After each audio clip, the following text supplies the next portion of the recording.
Okay guys, the kids just went to bed and it is quiet, so I'm going to make this super quick and simple tutorial on how to make or create a color fade in Photoshop.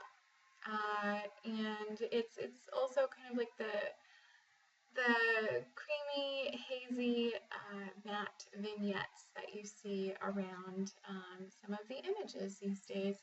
So again, super simple. The lighting at this house, I shot this image in a client's home and the lighting was horrible.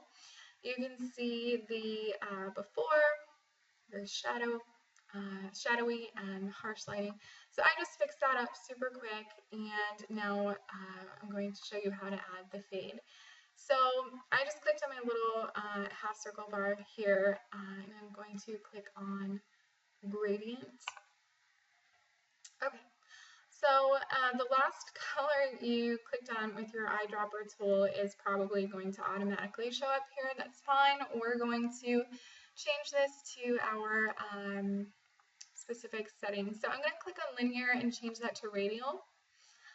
And I'm also going to check the reverse box here. So notice how the color is now surrounding the outer edges of my image.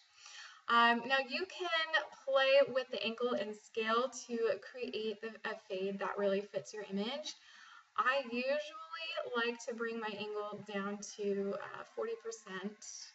And notice how the fade has backed off a little bit. It's not quite so colorful or solid in here towards the middle of the photo, but it's still way too much. So I'm going to bring the slider up to, let's see, keep it at 140, 149 for this image.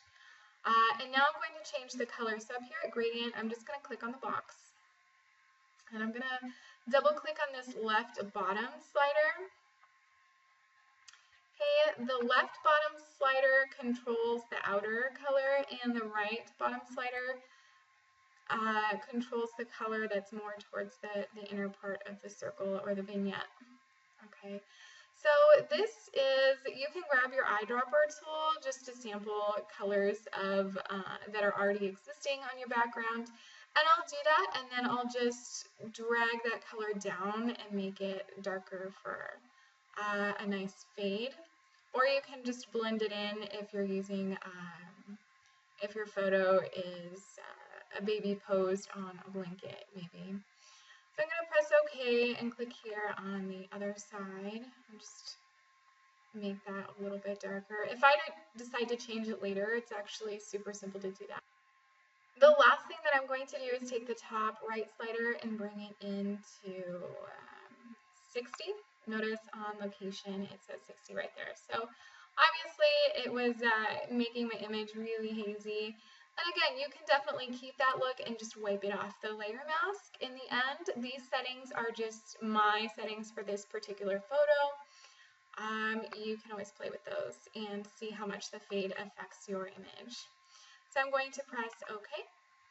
And if I decide later, real quick, here's the before and the after. Photoshop is just running really slow at the moment, so you gotta kind of wait for these before and afters.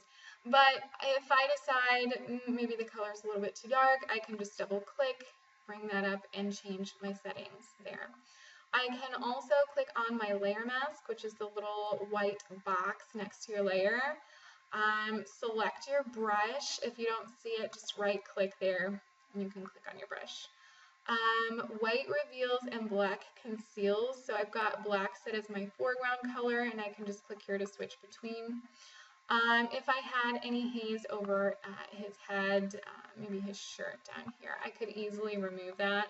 The opacity of my brush is at 100%. So super, super simple. This works really wonderfully on backgrounds and blanket fades. And thanks so much for taking a super quick look. I hope this makes your editing life just a tiny bit easier.